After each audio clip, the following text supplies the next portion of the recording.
Well, I've been looking forward to talking about this. Is a deep state coup coming for President Trump? Nefarious forces surrounding him are neocons, deep state types trying to push or trying to control President Trump in any one way or another, or something else going on here? Is it all part of a 4D chess or 5D chess or 6D chess? I can't keep track of all the levels of chess that people are playing with us right now. Lara Logan posted this warning. President Trump, based on her sources in the intel community, said President Trump, after months of waiting, watching, investigating, and firsthand reporting, it appears increasingly obvious that you are being set up to fail, and there will be no coming back from this if you don't stop it now. Well, guess what? We've got Lara here, so I'm not going to read the whole tweet because she can tell us in her own words exactly what she sees happening here. Lara Logan, great to see you. Hey Welcome there. back to the Thank you show. so much for having me. So first, let me just say this. I just want to say, because, President Trump's always been great to my family. I've, interviewed him many, many, many times, just like you have. And so I haven't actually. I've never interviewed him. Really? Okay. I just assumed. But nevertheless, I guess my point is, there's a lot of people like on the sort of MAGA influencer space, I'm sure you've seen, will sort of claim that he's, poor President Trump, he's sort of like a toddler, and there's all these people around him that are doing things to him. He's totally unaware of it, and he's just being manipulated. And he's an incredibly smart person. And I think he can always sort of smell rats, I think. But so I just want to kind of come out and say that, because I feel like people are sort of playing him almost like a little bit of a toddler in these situations. What do you think about that? Because here's a guy who will go play golf with Lindsey Graham for 4 hours. Yeah. And he knows how much people can't stand him. Lindsey Graham, he knows how much his base can't stand him. So I'm just curious what your take is on that before we dive into some of the pieces that are working against him. Well, I think you make a very good point, one that I've made often in conversations with people, which is that, a lot of people will talk about things and say, why doesn't Trump know this? And why doesn't Trump understand this? And my first question is, how do you know he doesn't? And why would you assume that you're so much smarter, right? You know all these things and he doesn't, or you see all these things and he doesn't. Now there is an issue of how do you get to him? What filters are being put around the president that are restricting information? Like we know, for example, that before the intel agencies withheld information from him and didn't brief him on certain things. We know that the New York Times celebrated, right? They allowed a guy who was removing briefing papers from the president's desk, which is an act of treason and sedition. They celebrated him for doing that. So we know that there's an effort to control the flow of information and to keep things from him. But what I have run up against over and over again, and I want to emphasize, it's almost a year that I've been talking to people about this. So I'm one of those people that held back. I'm not one of those people that's out there sort of piling on about this person and that person in the administration. This one's got to go, that one's got to go. I'm conscious of what I don't know, but what I do hear from people all the time is that it's kind of like there's an asteroid belt that's been built around the inner circle surrounding President Trump. And if you try to get into that inner circle, what happens is you get into the asteroid belt and you get hit from every direction. Right, from the gatekeepers who are trying to keep him away. Now, I wouldn't take that at face value either. I would still say that there's a strong argument to make that President Trump is aware of that and sees that. However, there are questions, valid questions, about a lot of people, a number of people, I wouldn't say a lot, but a number of people in this administration that have yet to be answered that are cause for some concern because of the lack of action that has followed, not just because I don't like this person or I don't like that person, but because if there was real accountability that was going on now, then the questions about Pam Bondi wouldn't really matter. It's that kind of thing. If, for example, we had a State Department that actually had Trump appointees in every ambassadorial position and in the deputy positions. If that was the same in the Defense Department, then you wouldn't have to question what's going on with personnel, would you? If you had a Justice Department that was actually holding people accountable, then maybe the questions about Todd Blanche, one of the deputies there, wouldn't have so much significance. But it's the lack of action that adds weight to the concerns. So you mentioned Todd Blanche. Are there others? We've covered Susie Wiles here on the show as really a gatekeeper. Noel Frisch was just on our show last week with his reporting on Susie Wiles. And We know firsthand just the information that's not getting to President Trump. Who else? I mean, do you care to name names? Like, who are the people that are actively trying to sabotage his presidency? And do you think he knows about it? Well, I obviously don't know all of the names, right? And as I said, I'm conscious of what I don't know. I'm also, as a journalist, it's what's really difficult is that when you start to name people, right, and you put things out there, especially people of great significance, that becomes a very difficult position to be in. So, for example, for many years, long before Marco Rubio was the Secretary of State, it was there were many people within the intelligence community who said that he was run by Cuban intelligence. Now, can I prove that Marco Rubio is working for Cuban intelligence? No, I cannot. He is also now not just the Secretary of State; he's the National Security Advisor, and I think he has another position as well. So, I mean, that's a lot of responsibility that is put at one person's door. And so you start to wonder, when you look into Venezuela, there's definitely a component within the CIA that has a lot of control over what has happened in Venezuela. And there's been an effort in the Trump administration to shift control. There's obviously a significant effort underway, right, to dismantle the power structure in Venezuela, which is Maduro and Cartel de los Sols. So there's an element within the administration that is pushing for cartel light, right, as opposed to going to, for example, Claudia Sheinbaum and her partner, who actually are believed to have won the last election, who's a political opposition figure. So when you look at that, then you start to think, okay, well, exactly what are Rubio's connections with Cuba and who else is connected to Cuba, right? Because people talk a lot about who's on the payroll of the CCP, but what they should also be talking a lot about is who's on the payroll of Chevron, right? Because who's the major oil player in Venezuela that has extensive links into the United States, that has a lot of people on their payroll here. Right. So can I tell you definitively this person or that person? I can tell you the people whose names come up consistently. Todd Blanche's name comes up consistently. There are a number of intel groups that are tracking these things and have pointed to some very disturbing things in his record. And then when you look at the fact that, Peter Tickton, who is an attorney for Tina Peters, has come out boldly and said that Todd Blanche is blocking that. I mean, any kind of action to take a woman out of prison who everyone knows at this point was put in jail because she documented and actually had proof of some of the fraud in the 2020 election.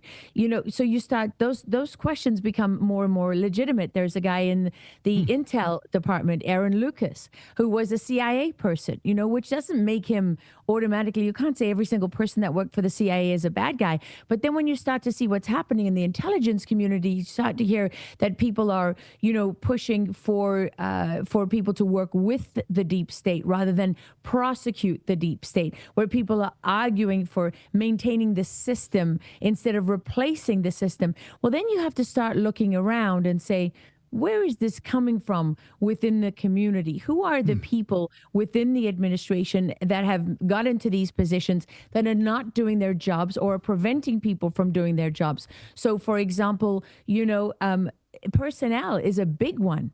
Why are there so many positions in the Trump administration that are not filled? Well, that will point you to Sergio Gore, who's been removed from being in charge of White House personnel and is now the ambassador to India. And but that doesn't fully answer the question. Why does he have people working for him, who are very, very young and inexperienced? That's one of his replacement now, right?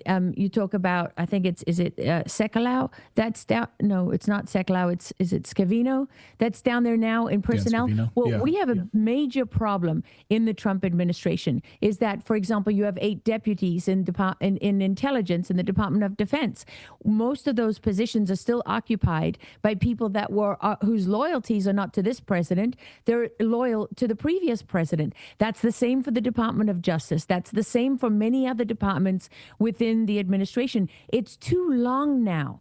We've been in the Trump administration has been in power too long for someone to dismiss these concerns. The TSA, one of the worst agencies in the United States of America, still has an acting administrator. FEMA still has an acting administration. What happened to, we're going to reform FEMA, we're going to reform the TSA. You know what you can't do? You can't reform an agency when you have a person in there who's temporary and who is not loyal to the current administration, is not going to be implementing their policies with any sort of determination. And, why do we not have any of the executive orders that Trump has enacted? Why are they not being implemented? There was supposed to be a 90-day review on foreign assistance. There's an executive order for that.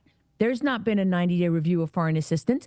There was another one that said they're supposed to rewrite the Foreign Service Manual. You know why? Because every time Trump tries to do something with foreign policy, and he is the diplomat in chief, right? He's not just the commander in chief. He's the diplomat in chief. What do they say? They refer to the Foreign Service Manual and say, oh, you can't do it that way.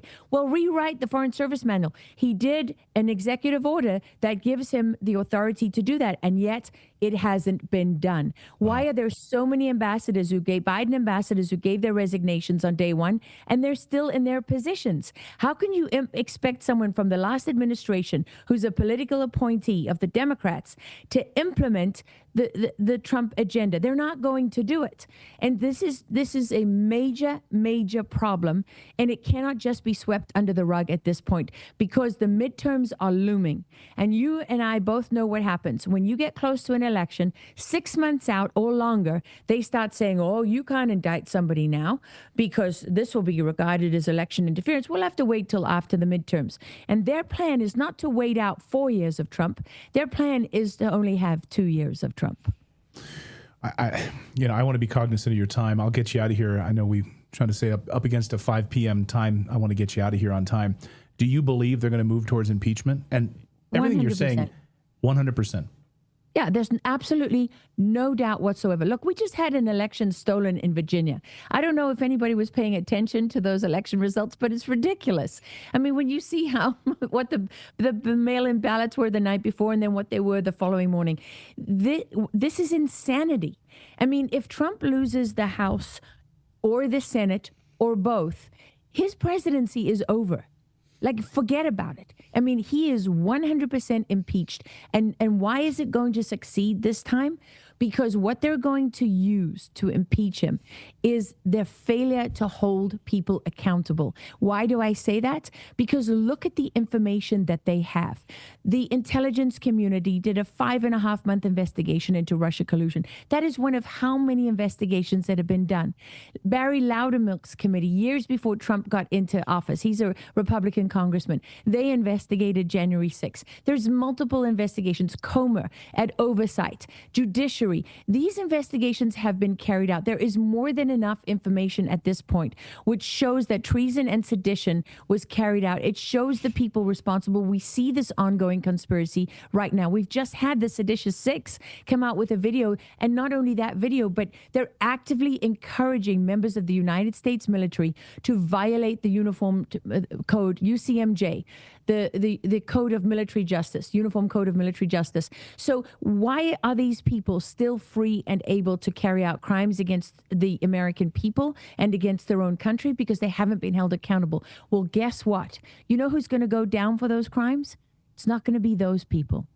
It is going to be the people who are in power now, who have sworn an oath to uphold and protect the Constitution of the United States from enemies, both foreign and domestic. Right now, they are in violation of that oath. And the Biden administration violated that oath, for example, by opening the border. They didn't protect the borders of the United States. That was their responsibility. But if the people in power today don't hold them accountable for that, right? If we don't hold Obama and all these other people accountable for treason and sedition, for the conspiracy that they are guilty of, they're going to turn around and impeach Trump for failing to do so.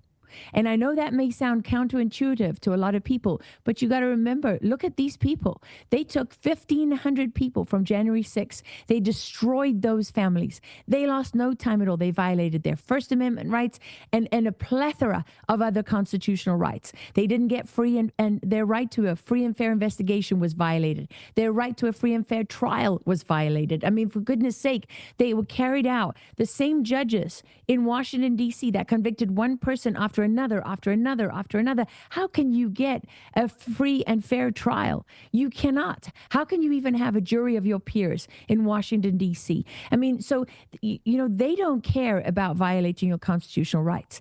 Their back is against the wall, and they have a plan for getting out of it. And their plan is well underway. And if the people who are in power today don't uphold their oath, if these people who know how much fraud, how much waste, how much abuse, how much corruption has been carried out, do not uphold the constitutional right of every American for redress of grievances, they're going to be the ones going down for it. And the people who committed those crimes are going to get away with it. And they're never going to look back. Eric Holder just said it. We're going to get rid of the Supreme Court. We're going to pack the Supreme Court. The Democrats have said repeatedly they're going to get rid of the Electoral College. They will never, ever, ever take the chance that they will ever be in this position again. And my bet is they're going to be more vindictive than they have ever been. You want to talk about, we know they used projection. We know that they used corruption in Ukraine to their advantage. Then they turn around and try to impeach Trump for it. Every single thing they're accusing Trump of doing, they've already done. It's an information warfare tactic. So when they say he's going to use the death penalty to get rid of his enemies, you can be damn sure they're going to use the death penalty to get rid of theirs. Yikes. Absolute fire. No, you're 100% right. I hadn't seen it like this at all. This is why you're so great. Lara, Logan, thank you so much for this. I definitely wanted to have you on to dive more deeply into this, and I think you make some incredible points, and I think you're right. I mean, you got these guys like Alejandro Mayorkas walking free, all these people who facilitated a mass immigration into our United States, the sex trafficking children into the United States. Yep. Why the hell are these people still allowed to walk through freaking airports? These people should be under arrest behind bars for treason. That's correct. You're 100% right. And guess what, Clayton? Every single person that voted for President Trump and voted for accountability is going to feel betrayed. So they're going to take that emotion, and that's what they're going to use. And when they're done taking down every single person that voted for him or worked for him or supported him, and then all the other people that maybe share some of these values and concerns, when they're done getting rid of all of them, you know what's going to happen? No one's ever going to raise their hand again because they saw what happened. This is the only shot we have. The only shot we have. So whether you like him or you don't like him, if you believe in freedom, if you believe in the Constitution of the United States of America, then you better put aside your partisan politics and look at the truth and stand up and be heard. Amen. Lara, Logan, great to see you. Thank you so much for this. I hope this is a wake-up call. The wake-up call that we all need. Watch it. You can find out more, and you can see the receipts and the evidence on my episode that's dropping on Friday, Going Rogue with Lara Logan. I have an amazing guest who has spent 9 years documenting the evidence of this. So watch that tomorrow. That'll drop tomorrow. Going Rogue with Lara Logan. Easy for me to say. Check that out. Check that out tomorrow. Thank you so much, Lara. Great to see you, and Merry Christmas if we don't get a chance to talk. Thank you so much, and same to you. Thanks, Lara.